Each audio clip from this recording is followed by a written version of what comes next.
오늘 저희들에게 주시는 하나님의 말씀은 마태복음 13장 44절에서 46절의 말씀입니다. 짧은 말씀인데요. 오늘 저희들이 이제 마지막 비유, 여섯 번째로 들어가는 오늘 비유가 아닌가 생각합니다. 자, 오늘 말씀을 한번 봉독해 보도록 하겠습니다. 또다시 하늘나라는 바다에 던져져서 온갖 종류의 물고기를 모으는 그물에 비유된다. 그것이 가득 차면 사람들이 바닷가에 끌어올리고 앉아서 좋은 것들은 통에 모으고 나쁜 것들은 밖에 던져버린다. 시대의 끝에도 그러할 것이다. 천사들이 나와서 의인들로부터 악인들을 분리시킬 것이요, 그리고 그들을 불타는 불무에 던질 것이다.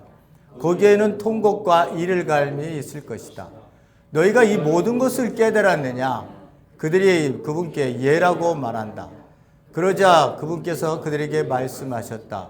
그러므로 하늘나라를 위하여 제자된 서기관마다 창고에서 새 것들과 옛 것들을 꺼내는 집주인과 같다. 이제 예수님께서 이 비유를 마치시자 거기를 떠나셨다. 아멘. 오늘 설교 제목을 집주인이라고 하는 그 짧은 단어 하나를 여러분들과 함께 설교의 그 제목으로 잡았습니다. 여러분들이 이제 마지막 오늘 설교 부분들을 보시기 때문에 결론적인 말씀을 하시는, 너희들이 이것을 다 깨달았느냐라고 얘기하니까 그러니까 앞에서 말씀하셨던 것들이죠. 이런 것들을 예수님께서 너희들이 깨달았냐고 제자들에게 물어본 거예요. 무리들에게는 물어보지 않고요. 그 제자들이 예라고 대답을 한 부분입니다. 거기에 대해서 예수님이 이제 집주인의 비유를 들어서 우리에게 이 마지막 부분을 말씀하고 계십니다. 이 부분과 이제 어떻게 연결을 해서 오늘 예수님이 말씀하시려고 하는 요지가 무엇인가를 오늘 볼 수 있도록 하겠습니다. 저희들이 씨 뿌리는 비유, 씨 뿌리는 자의 비유서부터 시작해서 오늘 집주인의 비유 마지막까지 오늘 본문을 보는데요. 이 씨 뿌리는 자의 비유 같은 경우에 저희들이 잘 아는 것처럼 하나님의 나라가 이 땅에 도래했다. 그 복음에 너희들 응답을 해서 하나님 곁으로 나와라. 예수 그리스도 앞에 무릎 꿇고 그를 왕으로 그의 킹십, 그의 다스리심에 너희들이 복종해라 라고 하는 그러한 복음을 퍼뜨리는 것을 맨 처음에 시작을 합니다.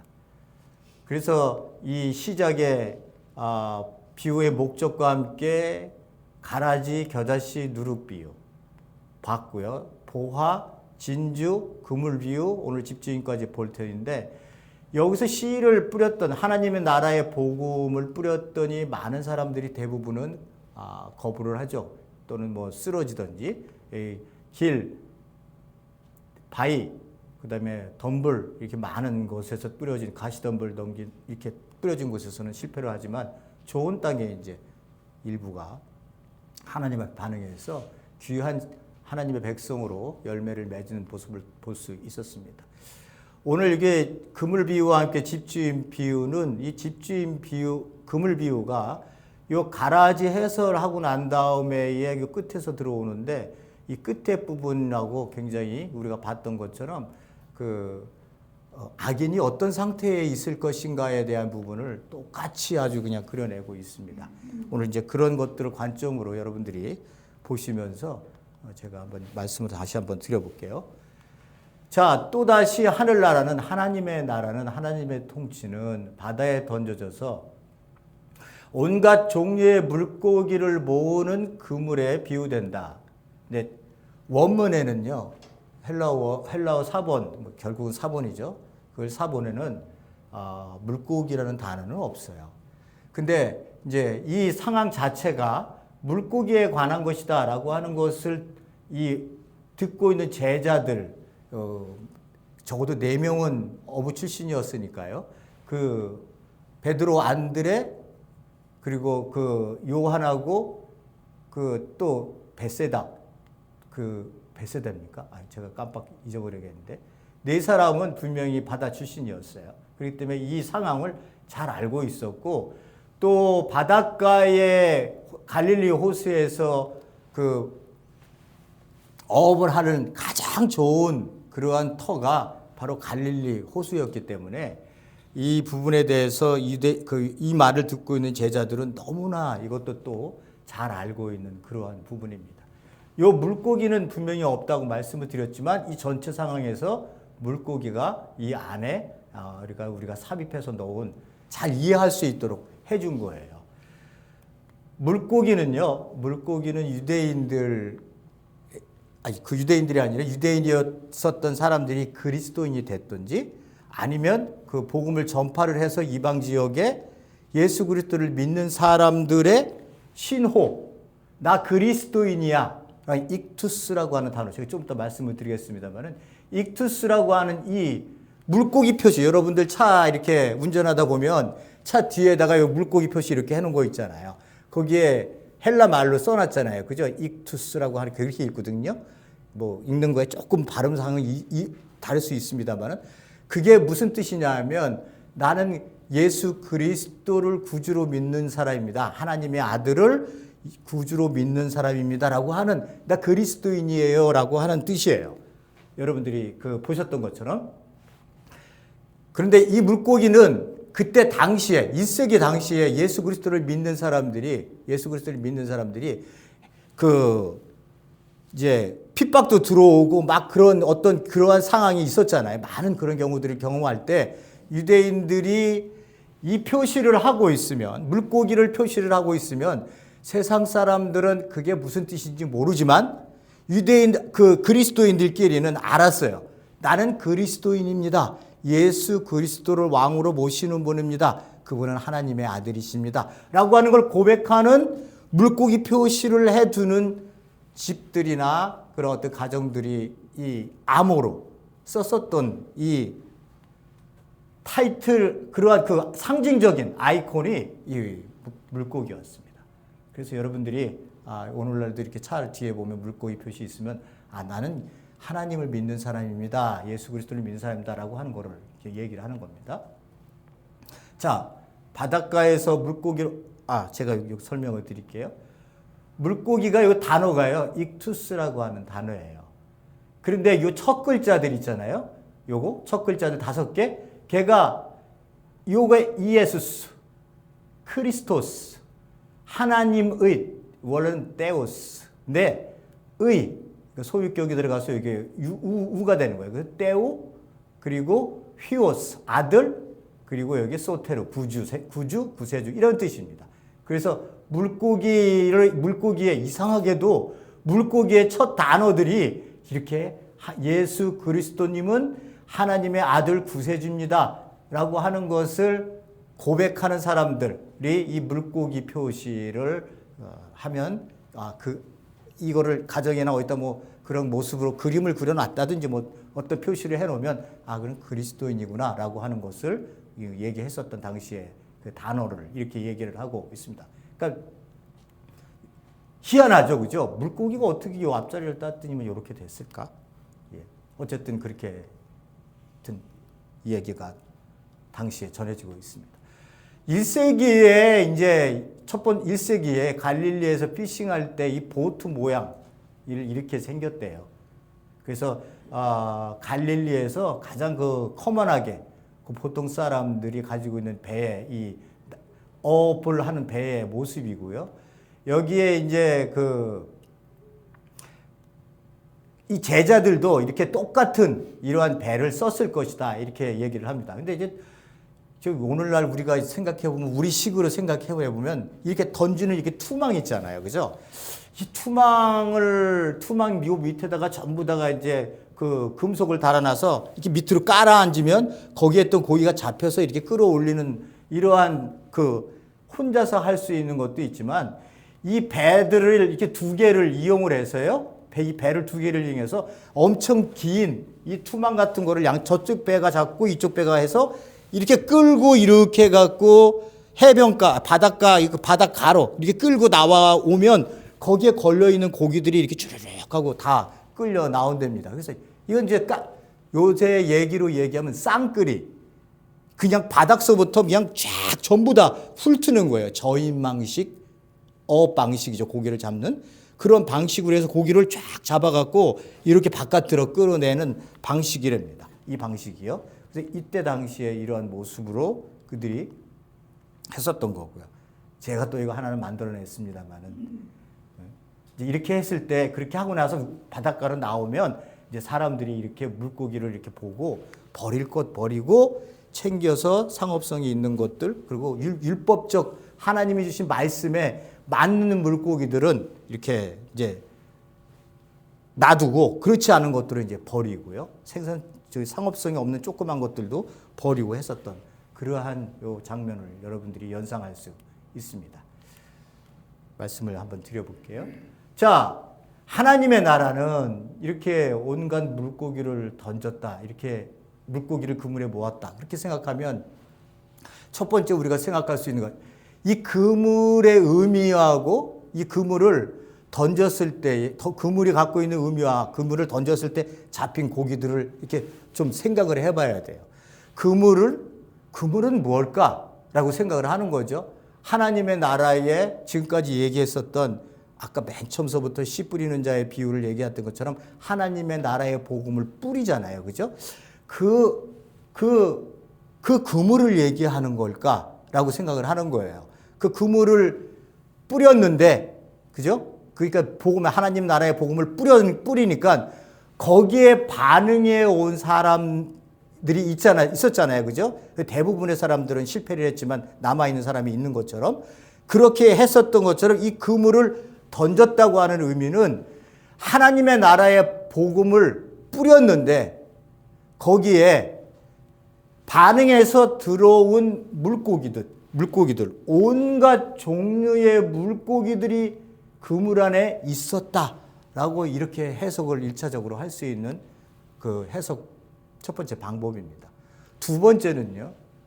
이 두 번째 방법은 여기에 보면 그것들을 이제 그렇게 끓여놓고 난 다음에 맨 마지막에 봤더니 세상 끝에도 그러할 것이다. 이게 마지막 세상에 대한 심판을 얘기하는 거 보면 그런 방법도 해석도 가능하지만 두 번째 방법은 이 세상에 예수 그리스도가 와서 나를 통해 이루시고자 하는 그 하나님의 나라의 복음을 그들이 받아들이지 않았기 때문에 마지막 시대의 끝에 가르는 그러한 마지막 장면을 그린 비유다. 이렇게도 두 번째도 해석을 할 수가 있어요. 그러니까 어느 하나를만 이렇게 생각해서 이것이 옳다, 이것이 맞는다 이렇게 생각하기보다는 좀 여유를 갖고 우리가 예수님이 정확하게 이거는 교회야 이렇게 얘기를 안 하셨기 때문에 우리가 좀 거기에 부분에 있어서는 해석을 좀 달리 두 가지를 여유 있게 하는 게 좋다라고 하는 얘기를 제가 먼저 드립니다. 자, 이제 해석을 해볼게요. 유대인이 요 얘기를 들었을 때요. 가득 차면 바닷가에 끌어올리고 앉아서 좋은 것들은 통에 모으고 나쁜 것들은 밖에 던져. 이건 하던 일이에요. 너무나 잘 알고 있어요.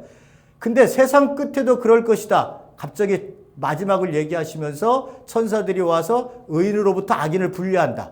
불타는 풀무불에 던질 것이다. 이를 갈며 통곡하고 이를 갈 것이다. 이거 가라지 비유의 맨 마지막 비유와 나오는 부분하고 똑같이 쓰셨어요. 자, 유대인들이 이 얘기를 들으면 그렇지 하나님의 나라가 오면 하나님 나라가 이제 앞으로 올 것이다라고 생각을 하는 거예요. 자기들이 알고 있는 개념 속에서는 하나님 나라가 오면 그때 악인은 소멸되고 의인만 남지.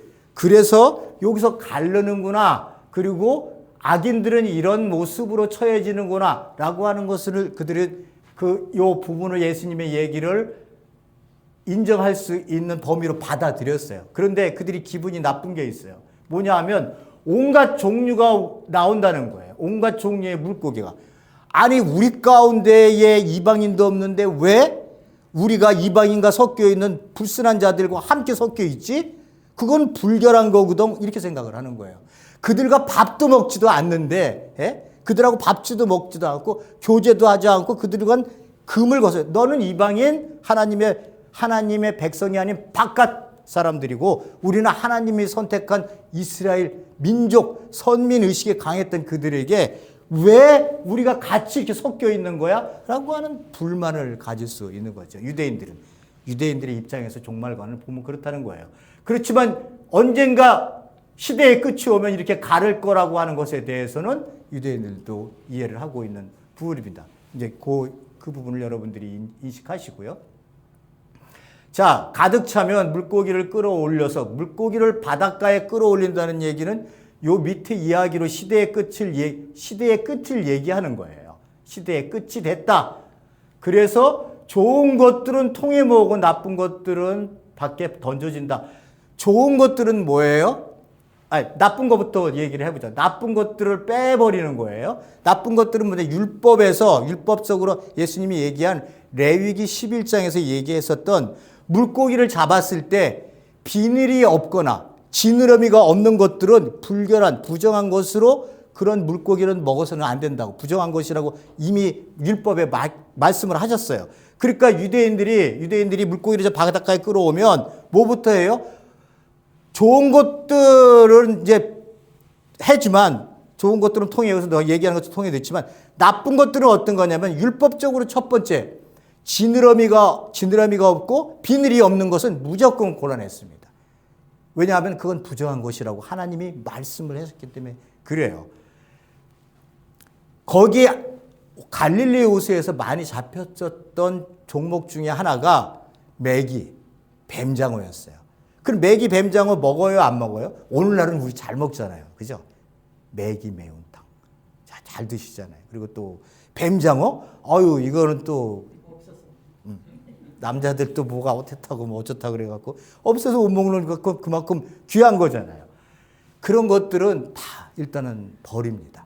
버려서 바깥에 놔두고, 그리고 갖다 팔 수 없는 조그만 고기들 있잖아요. 조그만 고기들은 그것도 이제 못 갖다 파니까 버리게 되는 거예요. 그래서 이렇게 가른다, 이렇게 바깥에 던져진다, 이렇게 얘기를 하고 있습니다. 그래서 시대의 끝에도 그러할 것이요, 천사들이 나와서 의인들로부터 악인들을 분리시킨다, 이렇게 얘기를 하고 있습니다. 그러니까 요 부분 끝부분하고 요 끝부분이 굉장히 여기 49절이랑 맞죠, 그죠?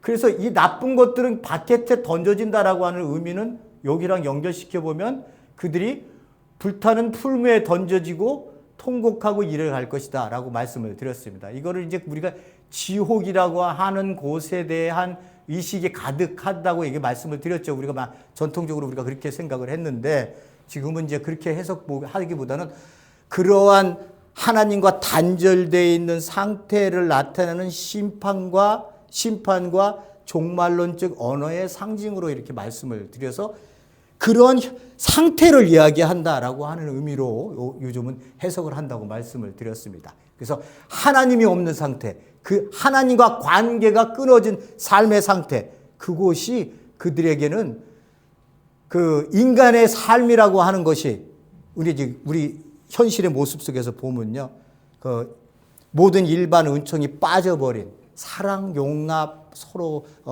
보듬어 줌, 그리고 너를 위해 슬퍼함, 이러한 이제 나를 위해 살지 않으면 안 되는, 너를 생각할 수가 없는 거예요. 나만 생각해야 되는 그런 상황에 생존의 투쟁을 할 수밖에 없는 그러한 어떤 이러한 모습의 그러한 것들로 우리가 1차적으로 생각이 되어지는, 우리가 생각해 보면 그렇다는 거죠. 죽어보면 모르겠습니다. 어떻게 될지 저희들이야 이런 부분에 대해서 예수님이 말씀하시니까 이렇게 이제 저희들이 심적으로 얼마나 힘들까라고 하는 것을 생각할 수 있겠지만, 어쨌든 그렇게 여기 가라지 표현하고 똑같이 마지막 끝에도 이러한 모습으로 갈라져서 의인과 악인이 하나님과 함께. 근데 여기서 봤더니 가라지에서는 의인들이 해와 같이 빛난다고 얘기했는데 여기서는 그런 얘기를 하지 않죠. 악인들에 대한 얘기만 합니다. 그러니까 악인들에게 경고를 하고 있다고 볼 수 있습니다. 자, 이 부분의 해석에 대한 부분들은 그렇고요. 두 번째, 이제 마지막 파이널을 얘기하시는 예수님의 말씀이 굉장히 중요한 부분입니다. 너희가 이 모든 것들을 깨달았느냐? 이 모든 것들이라면 앞에서 얘기했던 하나님의 나라의 비밀들, 그죠? 창세 후로부터 그들에게 숨겨져 왔었지만 그 숨겨져 왔던 그 하나님의 나라의 비밀, 이 미스테리가 누구를 통해서 이제 펼쳐지고 있는 거예요? 아무도 몰랐었던. 그래서 의인과 선지자와 왕들이 고대에 이것을 알기를 원하고 이것을 보기를 원하고 이것을 듣기를 원했었는데 전혀 그렇게 하지 못했었던 이 비밀을 예수 그리스도가 이 땅에 오셔서 전부 말씀을 하고 계시는 거예요. 하나님의 나라의 비밀을 그들에게 하신 거예요. 그랬더니 이 모든 것들을 너희가 깨달았느냐? 제자가 아닌 자들에게 묻는 게 아니라 제자들에게 묻는 거예요. 제자들에게 물으니까 그들이 예라고 대답을 합니다. 그러니까 예수님께서 그러자 예수님께서 그들에게 말씀하셨다. 그러므로 하늘나라를 위하여 하나님의 통치에 들어와 있는 이 백성, 제자들, 당신은 이제 제자들이죠. 제자들 외에는 뭐 이제 그 예수 그리스도를 받아들인 자가 없다고 이제 예수님이 말씀하시는 거고, 이 제자가 꼭 12만 얘기하는 거 아닐 수도 있죠. 그죠? 그 외에 예수님을 따라다니는 자들도 여성분들도 많이 있었으니까. 그런 자들, 제자된 서기관마다 자기 창고에서 새 것과 옛 것들을 꺼내는 집주인과 같다. 이렇게 얘기를 하고 있습니다. 서기관은 그때 당시에 뭐 하는 거예요? 예수님이 요단을 썼을 때는 뭐예요? 서기관들은 구약의 율법을 어떻게 해요? 보존하고 전승하고 가르쳤던 사람들이에요. 서기관이요. 율법 박사들이죠. 율법에 대해서는 굉장히 자기네들의 권위가 있고 그 사람들의 말을 들어야 되는 그러한 인정을 받고 있었던 사람들이 서기관들인데, 예수님이 뭐라고 말씀하시냐 하면 하나님의 나라에 들어와서 그 나라의 백성이 된 제자, 지금 12제자와 또 다른 뭐 제자가 있었다고 생각하더라도 적은 그 제자가 누구라고요? 서기관이라는 거예요. 그렇지만 이 서기관은 율법을 해석해서 가르치는 그 서기관이 아닌 하나님의 나라에 들어와서 새롭게 그가 하나님의 뜻을 알고 이 자기 창고 옛것들이 율법의 옛것들이, 구약의 것들이 어떻게 예수 그리스도를 통해서 성취되어졌느냐, 이루어진 것을 새롭게 하나님의 나라 안에서 발견한 사람들이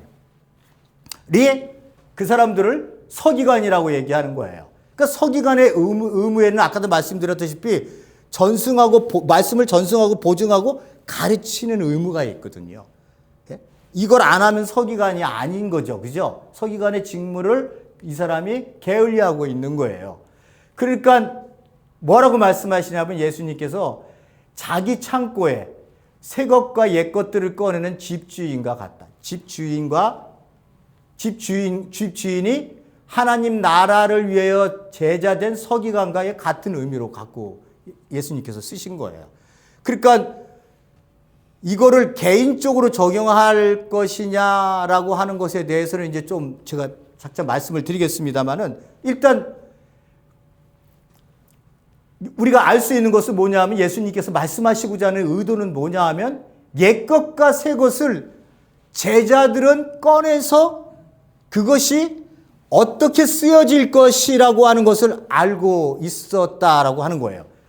예라고 대답을 했잖아요. 그죠? 그 얘기는 뭐냐 하면 옛 것과 새 것이, 이것이 옛 것인데 구약이죠.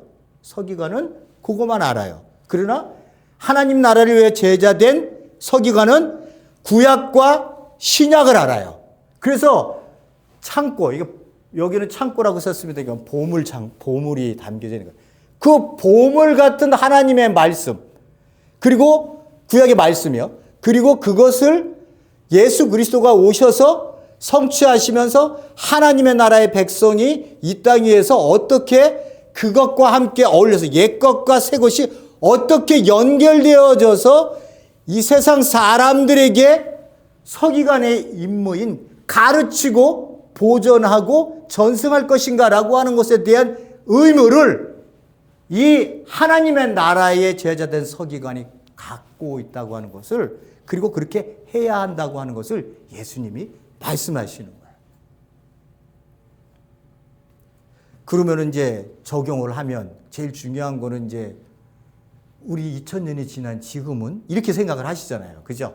이게 그냥 이대로만 끝나버리면 문제가 되는 게 아니라 이렇게 말씀을 읽는 우리가 이 말씀을 들었을 때 그럼 내가 집주인이라는 얘기인데 나는 이미 하나님의 백성이고 서기관 된 제자라고 얘기를 한다면 우리 모두에게 적용을 한다면 그런 의미인데 그렇다면 옛것과 새것을 내가 꺼내서 지금 그것을 하고 있나라고 하는 부분을 우리가 이제 점검을 해야 되는 거죠.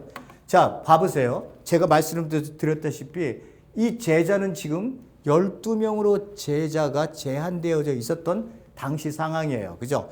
그리고 난 다음에 사도행전으로 들어가서 사도행전이요. 사도행전에 들어가면 이 제자들이 12명이 복음을 들고 그죠? 복음을 들고 나가는 거예요. 예수 그리스도의 말씀을 듣고 이해했다고 한 사람들이 이 12명이 복음을 들고 등장하는 거예요. 대표적으로 얘기를 말씀을 드리는 거예요. 왜 그렇게만 했겠어요? 빌립이라는 제자도 어떻게 했어요? 그가 하나님의 나라에 대해서 하나님이 예수 그리스도가 누군지에 대해서 분명히 알았던 빌립 집사의 모습도 사도행전에 나오니까요. 그렇게 단전적으로 12명이다 이렇게 얘기하는 게 생각하면 안 되는 거고 대표적으로 우리가 이제 어떻게 이 부분을 우리가 20세기, 21세기를 살고 있는 우리가 어떻게 받아들여야 될 부분을 우리가 접근해 나가서 역사적으로 보려고 하는 거예요. 12명이 대표적으로 그 말씀을 붙들고 각 지역으로 다 가서 자기의 죽음이 비참할 모습으로 하나님의 나라의 복음을 전하다가 모두가 죽었어요. 그죠? 그런 모습으로 돌아가셨어요. 그러면 그 12명이 그렇게 대표로 나가서 복음을 들면 그 복음을 듣고 제자 옆에서 그 말씀을 같이 들었던 제자들이 또 있잖아요. 이 마태면 마태의 공동체의 제자들도 있었을 것이고 요한은 또 요한 공동체의 요한을 말씀을 듣고 제자가 된 사람들도 있었고 그러한 제자들이 어떻게 해요? 이제 제자된 서기관, 하늘나라의 제자된 서기관으로 이 복음을 들고 예수 그리스도가 말씀하신 거를 내 스승이었던 12사도가 말씀하는 거를 듣고 자기네들이 전승을 하는 거예요. 예? 전승을 하는 거예요. 그런데 여러분 이제 사도행전에서 보다시피 교인 수가 엄청 많이 늘어나잖아요. 교인 수들이 막 늘어나잖아요. 이방인에도 교회가 세워지잖아요. 이걸 이 사람들이 어떻게 감당을 하겠어요? 그러니까 뭐가 생겨요? 교회 안에 직분이라고 하는 것을 이야기를 합니다. 직분. 그래서 에베소서 4장에 보면 어떤 사람은 사도로, 어떤 사람은 선지자로, 어떤 사람은 말씀 전하는 자로, 어떤 자는 목사, 교사로 이렇게 나와요. 근데 앞에 전부 그 사도로 할 때 정관사가 붙어 있고요. 그 다음에 선지자로 할 때도 정관사가 붙어 있고요. 말씀 돌보는 자 말씀을 돌보는 자 얘기할 때도 정관사가 있는데 목사와 교사 죄송합니다. 목사와 교사 여기에는 정관사가 하나가 붙어갖고 이 목사야? 가르치는 역할을 하는 게 이게 목사야? 아니면 가르치는 역할을 하는 게 교사야? 라고 이렇게 구분을 하지 않고 딱 그냥 그 정관사 하나로 목사와 교사로 하나님께서 그들에게 직분을 맡기셨다 이렇게 얘기를 하고 있습니다. 그러니까 이제 오늘날 우리가 해석하기로는 목회자는 당연히 가르치는 것을 다른 성경 부분에서도 후대에서 나오니까 당연히 목회자가 가르쳐야 되는 것은 당연히 맞아요. 가르치는 것이요. 교사도 그런 직분을 가질 수 있구나. 가르치는 직분을 가질 수 있구나.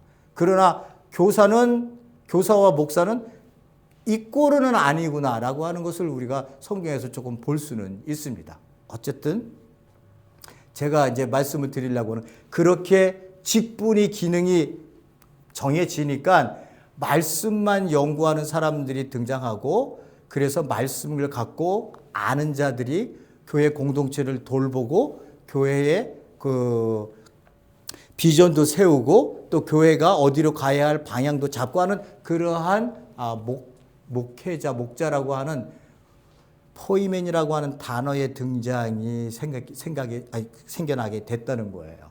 이제 중세에 지나가면 더 그것이 강화돼 갖고 목회자 아니면 그 누구도 성경을 볼 수도 없고 읽을 수도 없고 자기 신부들이나 추기경들이나 뭐 이런 직분자들이 아니면 직분자들 그 성직자들이 아니면 성경도 못 보게 했잖아요. 그래 니네들이 어떻게 이런 것 그런 자가 아닌데 어떻게 이런 것들을 니네들이 해석하고 읽을 수 있어? 이 거룩한 것을 이렇게 해서 아주 강화했었던 중세 시대에 그런 부분들이 있습니다만 종교 개혁을 통해서 이제 그것들이 깨지고 만인 제사장이라고 하는 모든 이들이 각 성도들이 만인 제사장이다라고 하는 것으로 이제 개혁의 기치가 들고 깨어나는 그러한 시기가 생겼습니다만은 여기서 저희가 직분을 받습니다만 여기서 얘기하는 것처럼 새 것과 옛 것을 꺼내서 집주인과 같이 하나님의 나라가 된 백성들, 백성의 서기관된 자들은 목회자 한 사람을 이야기하는 것보다는 직분으로 들어가면 그렇게 이야기할 수 있지만 교회라고 하는 이 공동체가 이 책임을 지고 있다라고 생각하는 게 훨씬 더 성경적이지 않나. 저는 그렇게 생각을 하고 있습니다. 왜? 이 교회, 이렇게 제자들의 이 공동체, 이 교회에 모인 이 공동체는 직분상 목회자가 말씀을 오늘처럼 이렇게 여러분들에게 전하고는 가르치는 그런 임무를 맡고는 있지만 교회라고 하는 공동체가 가지고 있는 이 교회가 세상을 향해서 그들이 세상에 대해서 하나님께서 말씀하시기를 하나님이 이 온 백성들에게 사랑을 선포하시고 이 사랑의 실천에 자기의 죽음을 내어놓으셔서 너희들을 얼마나 사랑하는지를 보여주시기 위해서 예수 그리스도께서 십자가에 못 박혔다라고 하는 이 선포를 할 수 있는 것은 교회 외에는 없어요. 그죠? 세상이 그런 얘기를 해요. 세상은 그냥 그랬대라고만 얘기하죠. 그죠? 그렇지만 이 집주인의 의식을 갖고 이 세상에 이 세상에 살고 있는 이 모든 것들이 너희들은 그냥 생겼다고 생각하지만 하나님께서 이 창세로부터 만들어질 때부터 예수 그리스도가 등장하는 그날까지 그래서 그가 선포한 그 모든 그 사역의 종점 마지막 시대의 끝이 올 때까지의 이 모든 것들 구약과 신약의 이 모든 것들을 선포해서 세상에 내어놓을 수 있는 기관은 교회 외에는 없는 거예요. 교회 외에는. 그러니까 교회는 집주인과 똑같은 의식으로 살아야 되는 거예요. 그러니까 내가 선포를 하는 게 두려워? 내가 예수 그리스도를 입에 내는 게 두려워? 라고 해서는 안 되는 거예요. 옳은 곳에서는 옳은 말씀으로 교회가 선포를 내야 되는 거고요. 옳지 못하다면 옳지 못한 곳에 선포를 내야 되는 게 교회의 우리의 집주인과 같은 사명인 거예요. 그것이 여기서 예수님이 얘기하려고 하는 교회가 결국은 그런 것들을 해내야 된다. 너희들은 그러한 집주인과 같은 의식으로 구약에서 말씀을 꺼내 예수 그리스도께서 그것을 어떻게 연결해서 오늘 이 시대에 너희들에게 말씀을 주고 있는지를 해석해 줄 수 있는 기능을 가지고 있는 기관은 교회밖에 없다라고 하는 것을 이야기하려고 하는 겁니다. 그 중에 이제 교회 안에 들어오면 교회의 직분상 가지고 있는 우리의 직분들이 있기 때문에 우리가 그 가르침을 갖는 거죠. 그러니까 여러분들이나 저나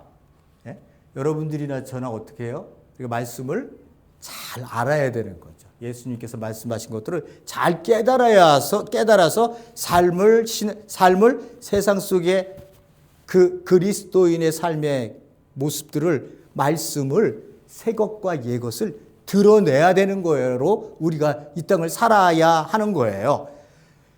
교회의 목회자가 또 이런 얘기하면 또 여러분들 듣기 싫을지 모르겠습니다만 교회의 목회자가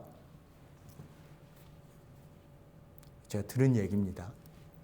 한 사람한테 들은 얘기가 아니고 많은 사람들이 들었으니까 너무 왕왕 이런 일들이 생기니까 염려스럽고 너무 혼란스러워서 그러는 거예요.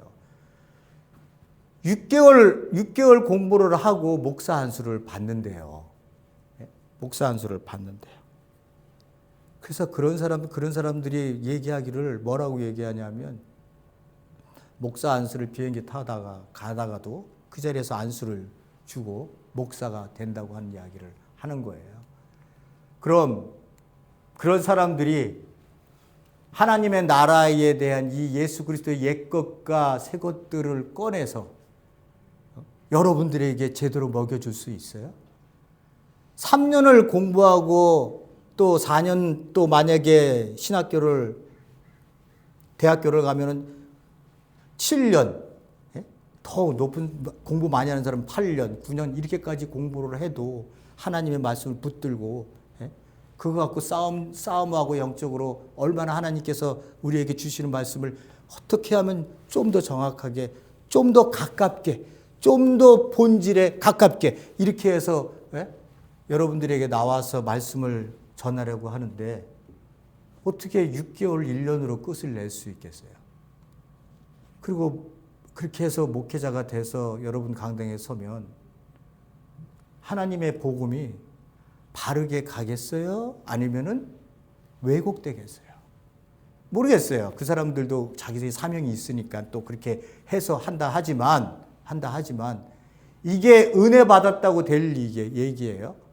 은혜 받았다고 여러분들이 신학교 와서 이렇게 한다고 배우는 게 3년 과정에서, 저 같은 경우는 3년 과정에서 그것을 이렇게 배우면서 수많은 것들을 다 걸쳐가는데 그걸 전부 다 할 수는 없지만 그냥 6개월 배워서 1년 배워서 될 수 있는 것들이 아니라는 거예요. 그렇기 때문에 들어와서도요, 이렇게 우리 신학교 이렇게 들어와서 학생들도 엄청 고민을 많이 해요. 왜요? 읽으라는 책이 한두 개여야지. 이걸 어떻게 다 읽어? 머리가 뽀개질 것 같죠. 맨날 써머리에서 내라 그러죠. 뭐 그렇게 해서 싸우는 사람도 있겠습니다만 또 어떤 사람은 들어와서 아직도 세상 것들 버리지 못한 그러한 덕이 되지 않은 모습을 갖고 있는 사람들도 있어요. 전도사들은 신학교 들어오면 다 그냥 자기가 최고인 줄 알아요. 전부 다 최고예요. 그래서 뭐 누구랑 조금 언쟁만 붙으면 막 그렇습니다. 어떤 친구가 수업 시간에 안 들어와요. 안 들어오면 제가 아파서 얘기하는 얘기예요. 뭐 제가 잘났다고 얘기하는 게 아니에요. 하나님을 이제 은혜를 받아서 왔겠죠. 내가 목회자가 돼야겠다. 아니면 누가 얘기를 해서 왔겠죠. 왔는데 이 친구가 수업을 안 들어와요. 야, 어디 갔는데 수업이 안 들어오지? 같은 이제 동기들이니까 너무 이제 걱정이 되잖아요. 어디 갔나? 그래서 조금 있다가 나타났어요. 딱 보니까 왜 수업을 안 들어왔어? 이렇게 이제 친구들이 얘기하고 물어보고 얼굴이 빨개요. 술을 마신 거예요. 그러니까 본인도 얼마나 괴롭겠어요. 이런 것들은 내가 하나님 앞에 쓰는 자라면 끊어야 되는데 그렇게 하지 못하고 술을 먹어야 되는 그러한 상황에 있는 그런 전도사들, 뭐 또 그런 부분도 있지만 또 중간에 그만둬서 왜 안 나왔나 그 집에 가보면 또 재정적으로 힘드니까 뭐 목회자들은 뭐 다 그렇죠. 아내가 잘 벌지 않으면 목회자들은 뭐 꽝이에요. 그렇게 우여곡절 속에 그런 많은 것들을 보면서 이제 어떤 분들이 이제 그렇게 해서 이제 목회자가 되고 또 돼서도 그냥 끝이에요. 고민 많이 하잖아요. 또 읽어야 될 것도 많고 설교할 때 그냥 막 나올 수도 없는 거고. 옛 것과 새 것을 목회자가 가려서 여러분들에게 그것을 말씀해 주시지 않고 여러분들을 바보로 만들 수 있는 사람이 가장 중요한 역할을 하고 있는 사람이 목회자예요. 여러분, 목회자야. 그래서 오늘날 한국교회에서 그렇게 얘기하잖아요. 누가 제일 문제냐? 목사가 문제다. 라고 하는 얘기를 많이 합니다. 너무 물질적인 것들이 많이 들어오고 편해지려고 하고 말씀은 그냥 통속적으로 했던 이야기들 얘기해 주려고 그랬기 때문에 그래요. 제가 마지막 이제 결론을 내도록 하겠습니다. 교회가 이 세상에서 주인 의식 없이 살아가는 거는요, 노예 근성으로 물질 앞에 무릎 꿇고 살아가겠다고 하는 것과 똑같습니다. 교회가 주인 의식이 없어 하나님께서 이 보물 창고에 놓아둔 이 옛것과 새것의 이 보물이 말씀으로 우리에게 주어져서 나에게 청지기로 주어졌는데 내가 그것을 판단해서 어떤 것들로 이 세상에 이 말씀을 조합해서 세상에 선포를 하지, 그리고 우리 성도님들에게 어떻게 우리가 이것을 함께 교제하며 이 말씀을 먹고 함께 자라나지? 라고 하는 것들에 대한 이 주인의식이 여러분이나 저에게 없다면 우리는 반드시 무언가에 끌려다니는 그런 의식으로 살아갈 수밖에 없다는 거예요. 예? 교회가 물질로 끌려가든지 아니면 세상의 성공과 영화를 위해서 우리 교회도 커져야겠다고 이름을 내야겠다고 깃발을 높이 드는 그러한 곳으로 끌려가든지 세속적으로 끌려가느냐, 아니면 하나님 안에서 하나님 말씀에 의지해서 내가 내 의식을 주인 의식으로 이 세상에 어떠한 처지에 있더라도 우리가 하나님의 예수 그리스도의 깃발을 분명히 들고 선포를 하며 주인 의식으로 내가 살아가느냐. 내가 뭘 소유해서가 아니라 아버지가 맡기신 이 보물창고에 있는 이 말씀들이 이 세상에서는 감당하지 못한다는 것을 우리는 알고 있고 그 비밀을 알고 있고 이 끝이, 시대의 끝이 어떻게 될 것이라고 하는 것도 모두 알고 있기 때문에 세상이 얘기하고 있는 이 세속적인 이야기들이 나의 가치를 예수 그리스도의 제자된 서기관으로 높일 수 없다는 것을 내가 먼저 다 알고 있다는 거예요. 그렇기 때문에 그런 것들은 도구가 될 수밖에 없는 거고 내가 살아가는 도구의 연장선에 있는 것이고, 나는 주인이 돼서 예수 그리스도를 주인으로 이 교회가 말씀의 선포를 가장 삶의 중심으로 잡고 교회 모임 공동체와 함께 더불어서 나만 잘 되는 거 없어요. 교회 안에서 나만 잘 되는 거 없어요. 교회 안에서는 서로 예수 그리스도를 중심으로 연결되어져 있는 마디마디마다의 지체들이기 때문에 네가 아프면 나도 아플 수밖에 없고 네가 약하면 내가 너를 도울 수밖에 없는 존재로 사는 게 이 공동체 아니에요. 예? 이 공동체가 그들이 내어놓는 주인의식 없는데 쟤네들은 왜 그렇게 당당한 거야? 라고 세상 사람들이 우리에게 이야기하는, 그건 내가 뭔가 가지고 있기 때문에 갖지 않으면 그럴 수 없는 거예요. 내가 이 땅의 주인이다라고 하는 거를, 주인의식을 갖고 이 역사 속에서 내가, 나라고 하는 공동체가요, 우리 교회 공동체가요, 이 교회가, 우리 교회가, 이 교회들이 세상의 역사 속에서 하나님의 통치로 도구로 쓰임을 받아서 주인으로 이 땅 위에 서서 나아가는 존재로 우리가 인식해서 이 땅에 살지 않으면 우리는 거지 근성으로 노예받게 될 수밖에 없는 거예요. 그래서 이 마지막 비유를 이렇게 말씀하셨을 때 교회가, 너희들 교회가 무엇이냐는 걸 정체성을 얘기를 하는 거예요. 정체성을. 이 보물 같은 말씀들을 어떻게 니네들 선포하고 가리고 세상 속에 선포하고 어떻게 이것들로 너희들은 함께 자라날 수 있니? 그래서 시대를 분별할 수 있고 그 끝을 우리가 위해서 우리의 사명을 너희들 달려갈 수 있니? 라고 하는 이 마지막 결론의 이야기는 우리의 정체성을 이야기를 해주고 있는 거예요. 주인의식으로 살아라. 네 것이 아니지만 하나님이 주인이시고 너는 그 청지기적 주인의식으로 살아라.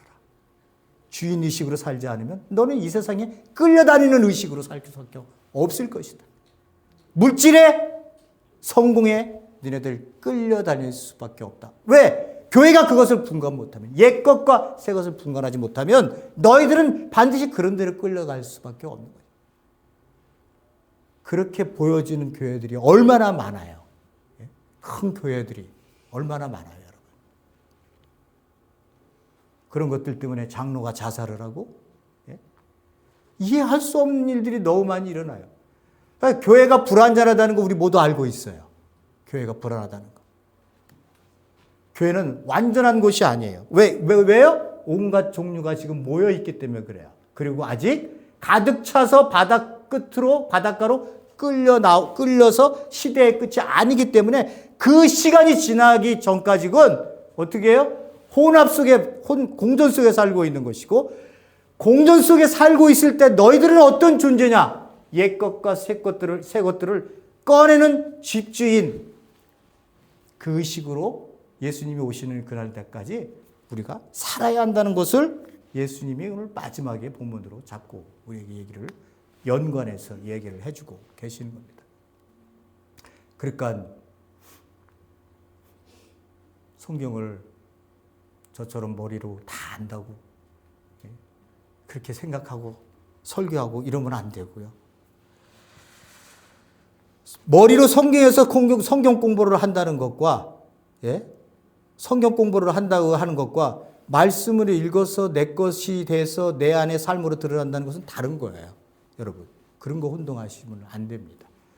교회 프로그램이 아무리 많아도요, 그것이 나로 하여금 삶을 살게 하지 않으면 그것들은 다 내 머리에서 이해되어져 있는 그러한 것임을 여러분 분명히 아시고요. 끝으로 우리 이주구 선생님이 지금 좀 힘듭니다.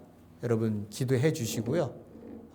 함께 다시 제 심령에는 항상 좀 혼자 사셨기 때문에 어제도 말씀을 나누시는데 우시면서 사랑을 못 받으셔 봐서 사랑을 어떻게 주는지 이렇게 모르신다 하시면서 많이 우시고 좀 여러분들 생각도 많이 하시고 너무 감사하고 행운하라고 자기는 그렇게도 말씀하시면서 어저께 끝을 낸 그 대화를 나누고 제가 집으로 돌아왔습니다만은 좀 제 마음은 좀 더 우리와 함께 누려다 가셨으면 좋겠다.